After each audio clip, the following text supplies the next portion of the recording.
तो आपने देखा कैसे कुछ ही दिनों के भीतर लेबनान और इजराइल में टकराव एक महायुद्ध की तरफ बढ़ रहा है। बेरूत में हिजबुल्लाह के ठिकाने पर इजरायली सेना ने बहुत ही भीषण बमबारी की है। इजरायली सेना ने हिजबुल्लाह के कई ठिकानों को निशाना बनाया। जानकारी के मुताबिक आईडीएफ ने हिजबुल्लाह के हथियारों के गोदाम पर बमबारी की है। हमले के दौरान गोदाम में भारी विस्फोट हुए हैं। इजरायल ने बेरूत पर रात भर बम बरसाए हैं और कल ही हिजबुल्लाह ने एक लंबी सुरंग को निशाना बनाया था। बीती रात एक बार फिर इजरायल एयरफोर्स ने बड़ा हमला किया। उधर हिजबुल्लाह ने भी अपनी मौजूदगी दर्ज कराई और हाइफा पर रॉकेट दागे। הרכב שלי איפה הוא? אלוהים! וואי, וואי, וואי, הנה. מחוץ לפיזיותרפיה, תסתכלו. हाइफा में दागे गए रॉकेट के बाद की तस्वीरें आप देख रहे हैं कैसे गाड़ियां पूरी तरीके से तबाह हो गई हैं, जल गई हैं। ये वही जगह है जहां पर रॉकेट दागे गए। हाइफा शहर का इस वक्त एक हिस्सा ऐसा है जहां पर रॉकेट के हमलों का असर साफ तौर पर देखा जा सकता है। इसी जगह से गौरव सावंत की रिपोर्ट देखिए।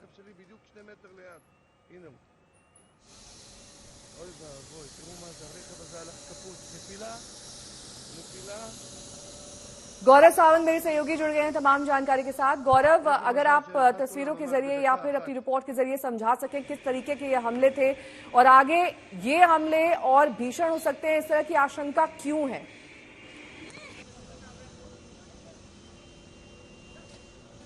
इस समय मैं हाइफा के उस इलाके में हूं जहां बीती रात मध्य रात्रि यानी रात 12 बजे के पास एक नहीं एक के बाद एक कई रॉकेट आकर गिरे। और इस समय भी आप मेरे पीछे देख सकते हैं कि प्रशासन की पूरी कोशिश है कि वो इस इलाके को जल्द से जल्द साफ कर सके। मैं आपको ये इलाका दिखाता हूं जहां पर रॉकेट आकर गिरा। ये देखिए, अपने घरों से निकलकर लोग अभी भी देख रहे हैं वो इलाका जहां रॉकेट आकर गिरा है। इस इलाके को साफ करने का प्रयास किया जा रहा है। अगर आप चारों तरफ एक नजर घुमाइए तो ये बहुत ही एक घना बसा इलाका है, रिहायशी इलाका है, लोग यहाँ रहते हैं। ये देखिए, ये घरों को देखिए, अगर आप दीवारों को देखिए तो दीवारों में कई निशान छेद हो रखे हैं और वो दिखाता है कि कितना भीषण ये रॉकेट अटैक था। लेकिन ये तो गनीमत ये रही कि ये रॉकेट बिल्कुल बीचों बीच यहां पर आके गिरा जहां पर अब इस इलाके को खाली कराने की कोशिश की जा रही है।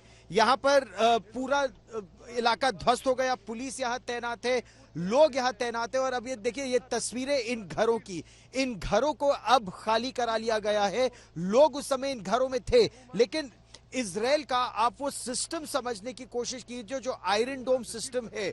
जैसे ही हिजबुल्लाह ने रॉकेट फायर किया उसी समय एक बहुत जोर से अलार्म बजा और हम लोग इस इलाके से लगभग केवल 10 मिनट की दूरी पर मेरा होटल है।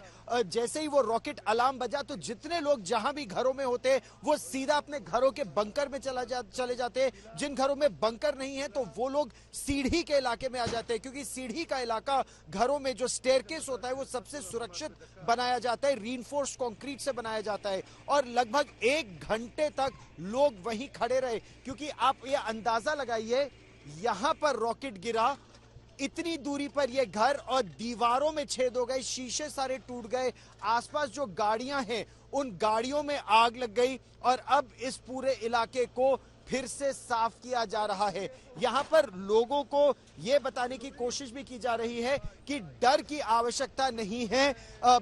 जो आयरन डोम सिस्टम है उसकी एडिशनल मोबाइल बैटरीज अगर आवश्यकता पड़े तो लगाया जाएगा। लेकिन हिजबुल्लाह जितना यह दावा करता है कि हिजबुल्लाह केवल मिलिट्री इंस्टॉलेशंस को, या जिसे ईरान ने दावा किया सिर्फ मिलिट्री इंस्टॉलेशंस को वो टारगेट कर रहे हैं, यहां पर कोई मिलिट्री इंस्टॉलेशन आसपास नहीं है, केवल रिहायशी इलाका है। हाँ, एक बाजार आप देख सकते हैं, ये देखिए, ये एक बाजार है, इस बाजार के उस पार एक स्कूल है और यहाँ पर घर है लोगों के, और बहुत ही घना बसा ये रिहायशी इलाका है जिसको हिजबुल्लाह ने निशाना बनाया। जिसमें गनीमत ये रही कि बीती रात के इस रॉकेट हमले में किसी की जान नहीं गई, नुकसान जरूर हुआ है लेकिन उस नुकसान की भरपाई हो जाएगी। लेकिन इस पूरे क्षेत्र में तनाव बहुत ज्यादा है, क्योंकि तीसरा बड़ा शहर है हाइफा इजराइल का, और 1.1 मिलियन पीपल यानी 11 लाख की आबादी यहां रहती है। बहुत ही एफ्लुएंट लोग, यहां अमीर लोग रहते हैं, क्योंकि एक